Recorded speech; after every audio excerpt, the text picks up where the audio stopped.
Good morning. Thank you for joining Coimbi in our webinar discussion of robotics and tech, an innovative program between students in New York in the US and in rural Kenya. Before we begin, I'd like to tell you a little bit about Coimbi. Coimbi is a Swahili word which means ripple or small wave. We believe that as you foster a child's education, that ripple is able to build a better life, that child is able to better build a life for themselves, their family, community, and country, like a ripple moving across a pond. We see a world where all people are empowered through education to enrich their lives and reach their fullest potential. To achieve this vision, our mission is to partner with underserved communities to create educational opportunities through locally run libraries and community learning centers. Our goals of improved educational achievement, vocational readiness, and enhanced cultural awareness are addressed through programs provided at the Coimbi Library and Community Center and other online and traditional knowledge resources. In 2012, we began implementing our programs with educational camps, and in 2013 established a physical presence in Amagoro, Busia County, Kenya, in a rundown building made available by the Busia County government. We refurbished the building and immediately started the Coimbi Library and Community Center. It is the first free public library in the county and has become a hub for Amagoro community members and is accessed by anywhere from 200 to 500 people every day. The library provides the entire local community with books, periodicals, access to the internet, reliable electricity in an area where that is not common, clean drinking water, a cultural history museum, and a fine art museum. We run our Prep for Success program at 3 focus schools, providing educational support for over 220 grade 8 students who are learning the skills they need to help them pass a mandatory national exam that serves as a gateway, determining their path to secondary education and beyond. This program includes a daily lunch, keeping the children at school for their afternoon lessons. We also have vocational programs in tailoring and carpentry for those less academically inclined. Through various collaborative arrangements, we are able to extend our reach to the students at 76 schools, providing them with access to the resources available at the main library and our 4 satellite libraries. Coimbi has been designated as a technology hub in the county, which means that we have also reliable internet, and we were recognized as a source for technology, and training happens there. Training sessions happen at Coimbi for young adults who can learn a way to to earn a living through digital opportunities. And thank you. We're sorry we started a little bit late today. We had some technology difficulties, speaking of a technology hub. I'd like to introduce myself. My name is Lisa Connell, and I am the Director of Development and Communications for Coimbi. And I'd like to introduce our participants. Kathy Malala is the General Manager at Coimbi. Her goal and the focus in her work with Coimbi in Kenya is training and guiding young people there to build and grow a sustainable community-focused organization. Her hope is to instill a spirit of volunteerism and of giving oneself and all their talents for the benefit of the community. In doing so, she hopes to guide these children to a realization, I just got a phone call from Kathy, to realization that by supporting their community, they will find lasting happiness. Sharon Oradu completed her primary education in Amagoro and received the Zawadi Africa Educational Fund Scholarship, giving her an opportunity to study in the US. She is a trained scientist and works primarily in the semiconductor industry. She is currently a corporate leader at Integris. She is a trustee of Coimbi International. We are also joined by Winrose Makoka. She is an alumni of St. Thomas Amagoro Girls School and their Women of Substance program, which was run through Coimbe. She also participated in our English Access program, spent a lot of time at the Coimbe Library as a student at St. Thomas, is a recent graduate of Kenyatta University. Karen Connell is a secondary mathematics and instructional coach at a high school in New York State, just about 10 miles or so outside of New York City. She is the math and computer science teacher, the first robotics competition team coach and advisor at Tappan Zee High School. She is a New York State master teacher. And also joining us is Molly Kulat. She is a member of the SoBots robotic team at Tappan Zee High School, and she is the co-project manager. So today, we're going to talk to you, with you, and amongst ourselves about robotics and a program that developed, as we said at the beginning, in cooperation between the students in New York and the students in Kenya. So to start us off, what is robotics? Karen, can you talk about that a little bit? Sure. So, our school, Tappan Zee High School, belongs to a program run by First Robotics. And the students here in New York have First Robotics as an opportunity to work side by side with their peers, with mentors from our community, to build a complex robot that allows us to compete against other teams in a robotics game challenge. It's a program that combines science, technology, and engineering, and engages students in real-world learning while promoting leadership skills in a culture of inclusivity and community. First Robotics generally calls their program the sport of the mind, because it challenges students to integrate STEM skills in a creative team environment. And our hope here, working with Coimbe and the girls from St. Thomas, is to share our experiences in growing our robotics program with them, and hopefully to help them make a First Robotics team in the future.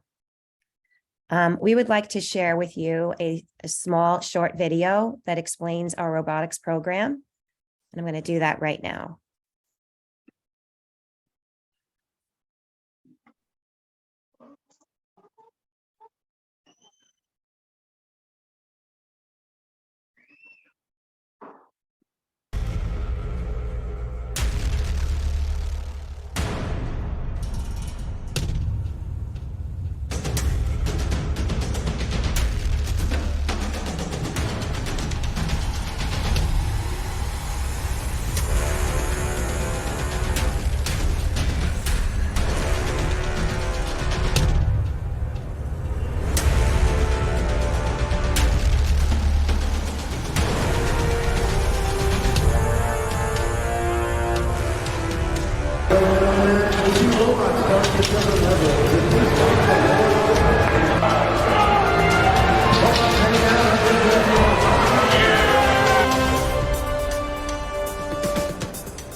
Thank you, Karen, for sharing that.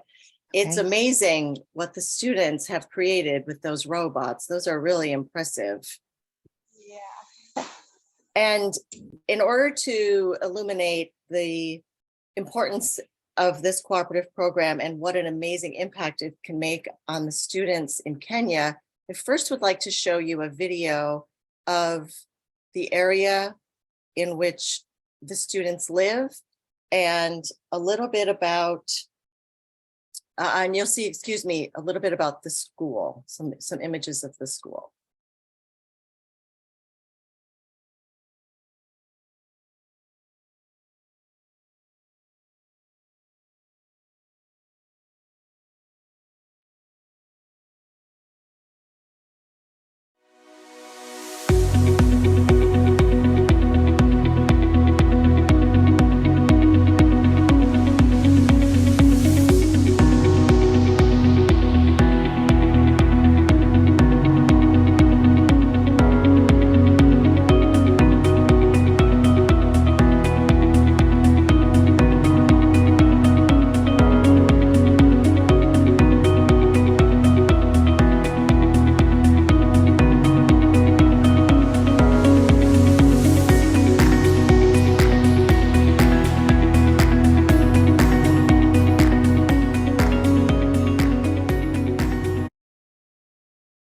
that gentleman walking out of the building is Patrick, who is the teacher in charge of the robotics program at St. Thomas Amagoro Girls School in Kenya.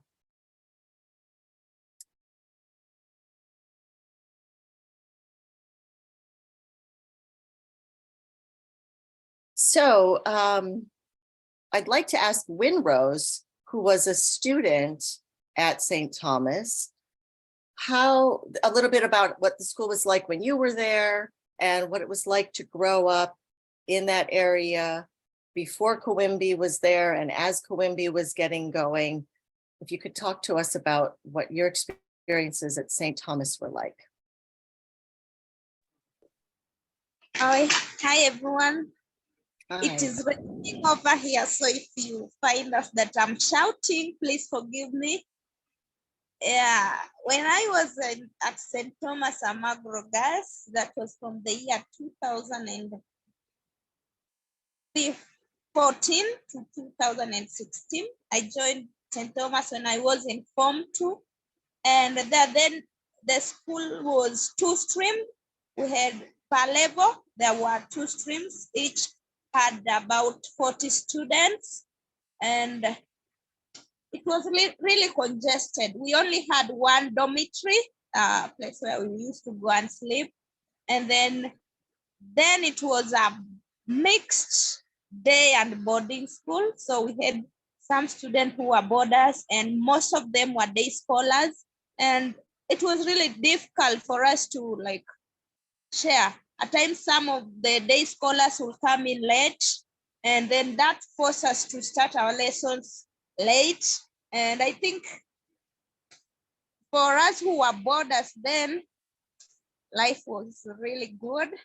And I remember in Form 2, we had teachers, international teachers. We used to call you the Muzungu. So the teacher used to teach us biology, and that was courtesy of the camp in Amagoro. And she taught us biology, and then it was really difficult for us to internalize what she was teaching us until when Kiwimbi came up with a program called the English Access Program, where I think the main objective was to improve the writing and speaking skills of the girl child at St. Thomas Amagro Girls. And from my experience in English Access Program, it really helped us, and we could communicate with our teachers fluently, and it was really a good thing for us. And there was also, now that it was a girls' school and cultural norms around there will affect us. For example, parents were against most of the parents were against educating a girl child. And population at Amagro Girls will really tell more about that. And like, we were very few. The population was around 400 and I think 360 students up there about. So Kiwimbi came up with a program called Women of Substance Program, which used to teach us on life skills and what to expect as a girl child, what to do in life, and how to face challenges that comes in as we continue growing up. So the Women of Substance Program was really of help to us because there were ladies from different parts of the country, from outside the country. Like one day I remember there were 2 ladies from Uganda. They came in and talked to us on some important things. I think it was about the boy-girl relationship, and this was good for us. We really learned a lot from the Women of Substance.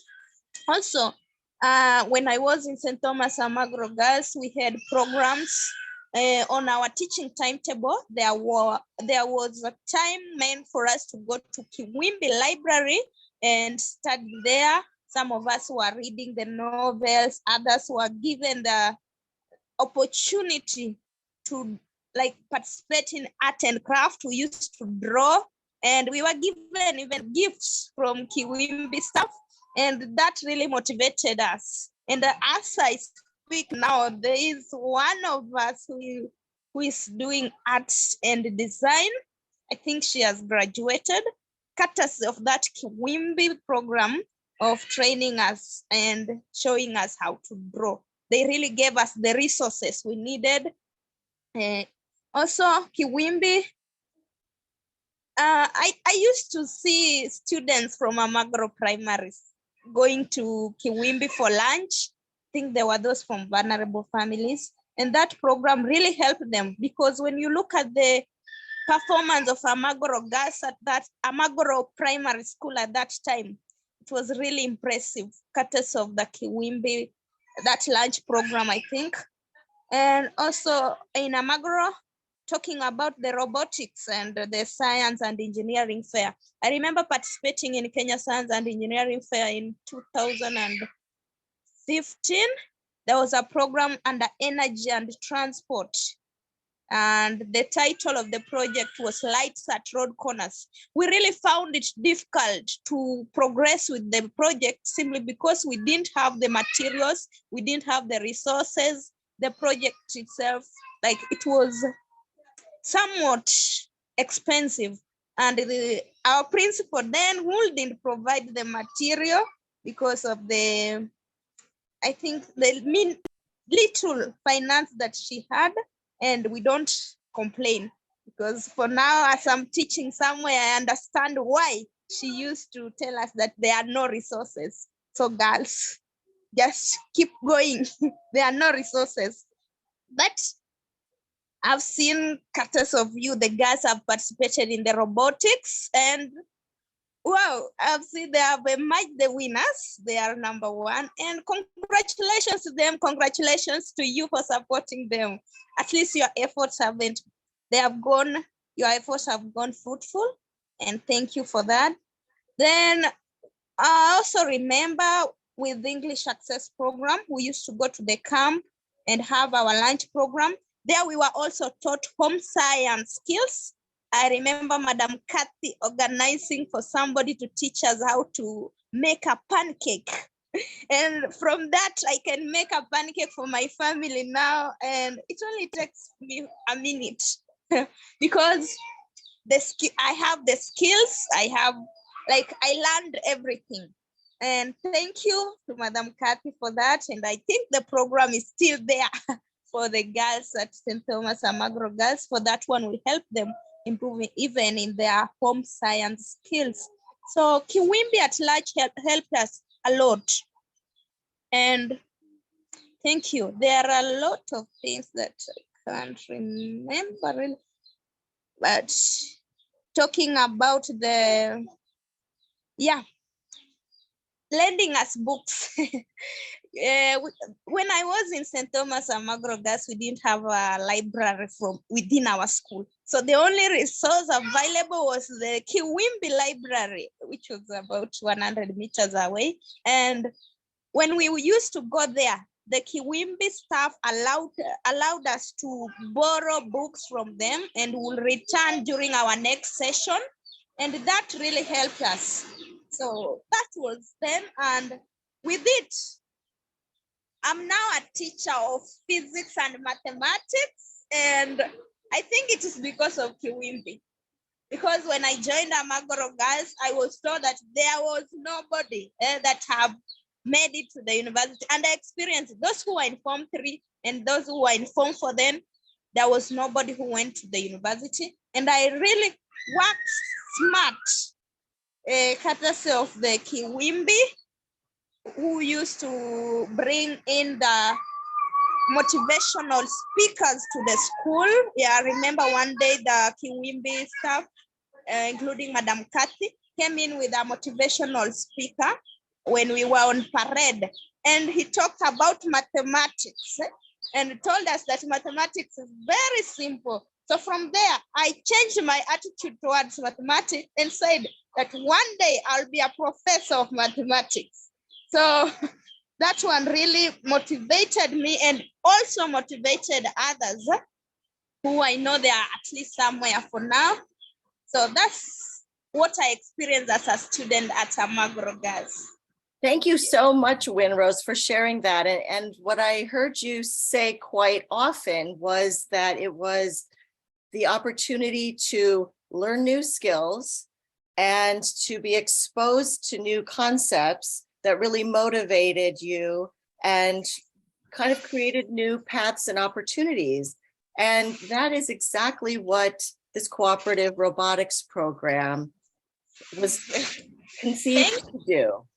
And I imagine that if you were a student at St. Thomas now, you would be an excited member of the robotics team.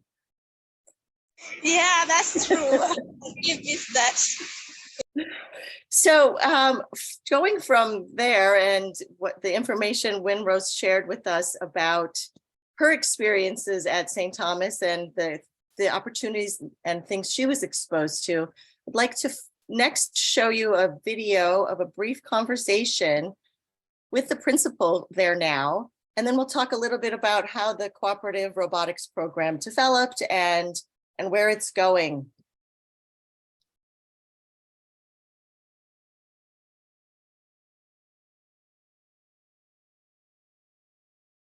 Oops, sorry, wrong video.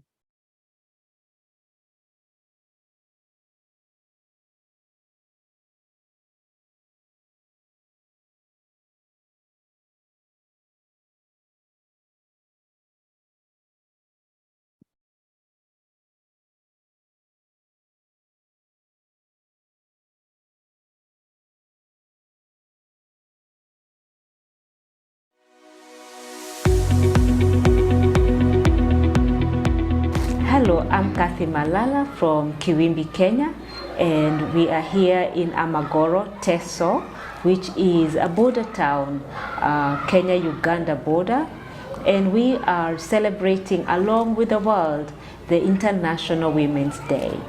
And the International Women's Day is particularly poignant here in Amagoro because the women of Amagoro have made a lot of strides. As a matter of fact, the women of Kenya have made a lot of progress in the last 2 decades. And the main driver of this progress has been other women, women in leadership. And women in leadership have driven other women. They know the issues that they have, how they have gotten where they have gotten, and for that matter, they have been championing the girls. We are here with Mary Kui, Yes, a principal, yes, at Amagoro Girls. Amagoro Girls. Yes. Yeah, so I'm Mary Kui, Mrs.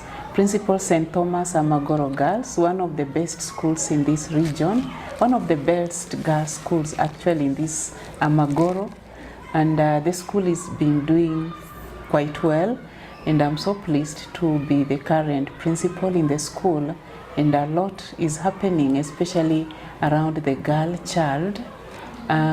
In particular, allow me to say something about the population, and this has been contributed to by our parents trusting us and entrusting the future careers of their girls to us.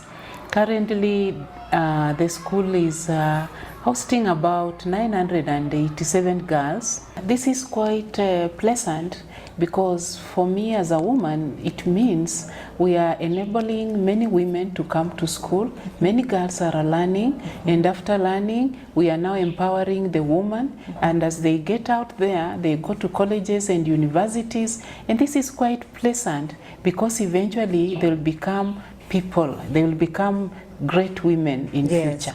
And going to school helps the children, the girls, be self-sustaining and be able to be educated and bring up children who are educated, because it shows that mothers who are educated tend to educate their girls as well. Yes. And so I'm just going to stop that conversation right there so we can talk a little bit more about the specifics of the program that we have in cooperation with Molly and Karen and their robotics team. So the program developed with an idea of an interest from our partners at Tappan Zee High School, having an interest in sharing their love for robotics, their knowledge, and their interest in doing something for people in another part of the world. And Karen and I happen to be related. And so we were having a conversation about how that might work. And so the students in New York have spent a lot of time supporting a group of girls at St. Thomas Amagoro Girls School in developing their robotics team. So I'd like to give Molly an opportunity to talk a little bit about how that program started, how it's going, and what is the impact on that for the students on your team? So our robotics team is known as SOBOTS, and we began this collaboration by sending VEX robots and Scratch workbooks to the Coimbe Library and Community Center. Since then, members of SOBOTS have been creating resources for the St. Thomas robotics team and meeting with them virtually every other Saturday. We continuously update a Google Sites with tutorial videos, links, and a question box. When we began the collaboration, we weren't sure what it was going to turn into. It was a few meetings with officials at the school and members of Coimbe. This collaboration exceeded beyond what we thought was possible. It is amazing to be working with a group over 7,000 miles away and developing such a strong connection with them. The students at St. Thomas have a completely different background than the members on our team, but we all share one common interest that brings us all together, which is robotics. In the virtual meetings, we can see the students are eager to learn and move on to the next step. It has been such a rewarding experience for all the students on the robotics team to see the girls at St. Thomas and watch their progress from where they began to where they are now. And we definitely look forward to seeing what this collaboration will bring in the future. Thank you. And Sharon, I'm wondering if you wouldn't mind speaking about, as a woman now involved in a tech industry, the impact of what a robotics program might have as a pathway. I think for me, it's really, really exciting to see this collaboration in effect and exposing the girls at Amagoro to technology. When I was a school at Amagoro Primary, this was not there for us. I never saw a computer, for instance. I saw a computer for the first time when I went to high school in the outskirts of Nairobi. And a lot of the girls, the kids in Nairobi were very familiar with it, but I wasn't. So we were very shy, those of us from rural areas, shy in even learning about it because it felt like everybody else was ahead of us. So I think for the girls in Amagoro having this exposure now, it's really a good thing to see. And I know that the Coimbe Library also has internet, which enables them to create email addresses, for instance, which is something I didn't have until I finished high school. I was very shy and very shy in setting my first email, even like trying to set it up because it just felt like everybody else was ahead of you. And so you have this shame almost on yourself as you try to set this thing up. So for the girls to be getting these exposures right now, I think it boosts their confidence, first of all. It exposes them to the digital revolution that's ongoing today. They're getting exposed to that. They're being a part of that. And I think what's beautiful about all of this is that there are girls and women in New York, several miles away, who are connecting with the women in Amagoro and the girls in Amagoro. And just kind of, that concept of women helping women is really powerful because we've seen this happen successfully in the past. In Amagoro, as Kathy mentioned yesterday, the economy is subsistence farming, right? And small scale businesses here and there. And the women in the past, my mother included, they used to form socio-economical groups and help each other to raise small capital and then, help each other start a small, dairy farm here. They'll buy a cow for one person, then rotate as they raise money to buy more for the others. And so each woman in different parts of the district are starting their own little dairy farm and kind of have some economical input and independence for themselves. And so now what we are seeing is kind of a similar thing happening, but in the digital revolution scale, right? Allowing women to come together, support each other, so that no woman is left behind as we move in this digital revolution. So I think for me, it's such an exciting time for Kiwimbi, for Amagoro, for the girls in New York, kind of driving this. And I think we'll see more and more of this collaboration. And robotics really is the future. You know, we have all this artificial intelligence going on crazy right now. And so for the girls to be able to be exposed to this today just means that in the near future, they will not be as shy as I was or feel like they were left behind. They will know what is happening. They'll be connected to the world. They'll be connected to the future of things, and allows them to have that independence in driving digital literacy, but also digital economics, and participate in that, allowing themselves to have self-reliancy in such a way that maybe wouldn't have possible without this collaboration. And Kathy, I'm curious if you've seen, because you're there firsthand with the students at St. Thomas, have you seen an impact on the girls who are involved in the program up to this point? Have you seen a change in any kind of a way in their interests or confidence and comfort levels, anything?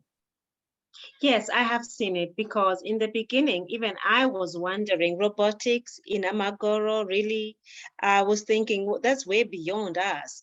And a Zoom, how are we going to do this? And the girls were quite intimidated. In fact, if you go back, you will see how it was hard for them to know where to put their faces, what to do. It started with as little as trying to get an email.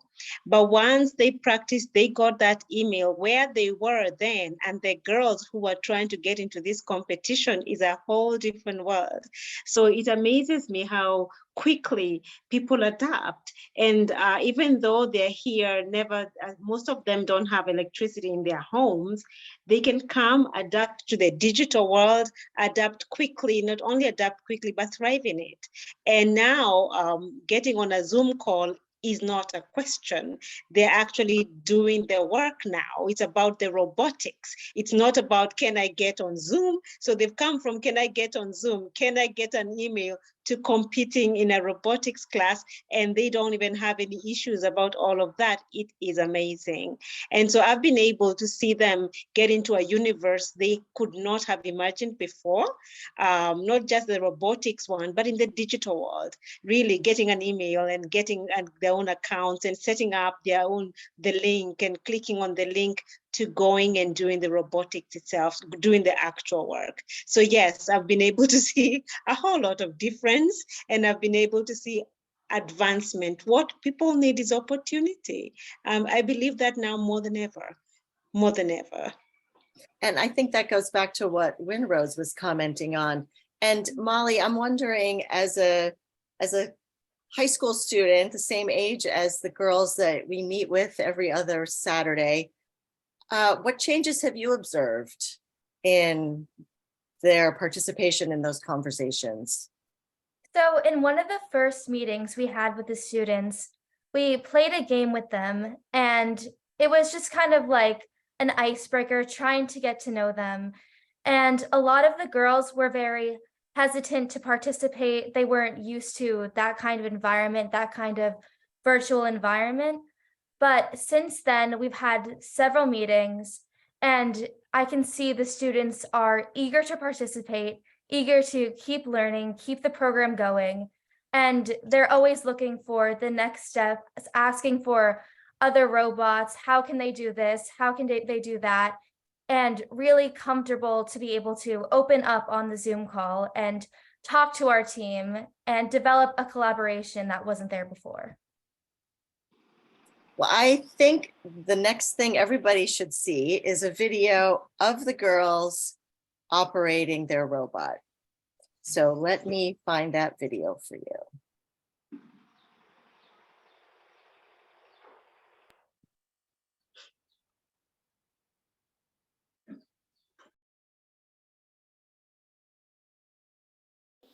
Hi, I'm Joylight, and with me are the members of the STARS 2023 robotics team. Here is our robot, and we have programmed it to perform its first mission. The mission entails delivering an item from the starting point to the police station. After delivering the item, it's supposed to go back through the path it came with back to the starting point.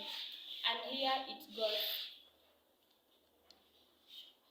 It is now moving 690 millimeters from the starting point, turning right 690 millimeters, turning left at an angle of 20 degrees, moving forward 400 millimeters, moving forward at a distance of 280 millimeters, delivering the item, reversing 280 millimeters, moving forward 400 millimeters, turning right and moving forward 690 millimeters, turning right, moving forward 690 millimeters, and then turning right at 180 degrees.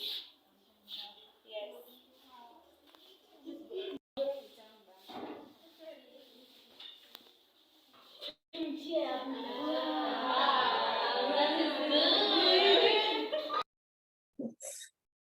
So it's amazing that that robot arrived at St. Thomas Alma Girls School and Coimbe as a box of parts, and the construction team put it together, and the coding team programmed, this is not my area of experience, but programmed the robot to move. And it sounds, and Molly and Karen, you can speak a little bit more about this, like they had very specific instructions, because they were speaking about exactly how specific the distance was going to be in that mission they just did. So is that what happens in a competition? You have very exact directions to follow? I mean, I can answer to that. What I think is interesting to note is that when you receive the box of parts, so the girls had to figure out how to assemble the robot, and assembly could be a little bit creative. You can assemble it all different ways. So understanding what your mission is, what is it? What is the purpose of creating this robot? What do you want this robot to do? So there had to be a lot of reflection and thinking, how do I want to build my robot and what do I want my robot to do? Then putting it together with pieces, then including a control system, and then making sure that that control system can connect with the computer. And they had all this background with scratch books to learn a little bit about block coding. And what are scratch books? So Scratch is a program to learn about computer science. It's free. It's on the browser. You can get Scratch on the browser, and learning the capacity of what Scratch can do. I mean, Scratch can do so many different things, but learning a little bit about computer science through Scratch is a very intuitive way to learn computer science. So using the block coding through Scratch help them understand the logic in creating sequence of steps that make something happen, like creating an algorithm. So then they were able to apply that to using the VEX robot. I mean, there's just levels and levels of learning that happened in order for them to get to where they're at.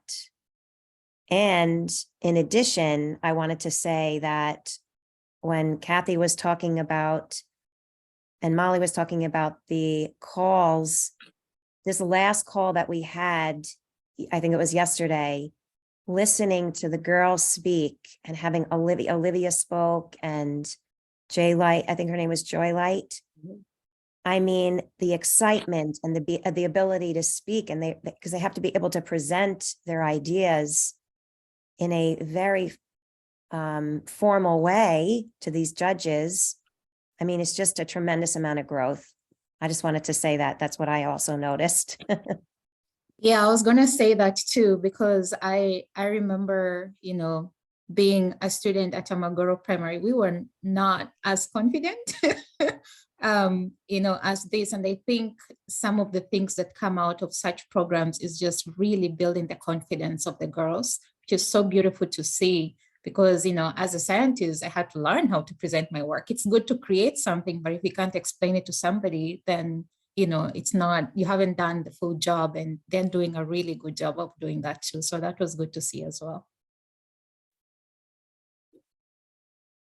Well, this whole program has so much potential and has been so rewarding, I believe, for everybody involved up to this point. And it's been really wonderful to hear from Winrose and Sharon how this program really is impacting the students involved based on the experiences they had as students in this area, and to hear from Kathy, her observations firsthand about the impact that it's making on the girls. And they're at competition today, I believe.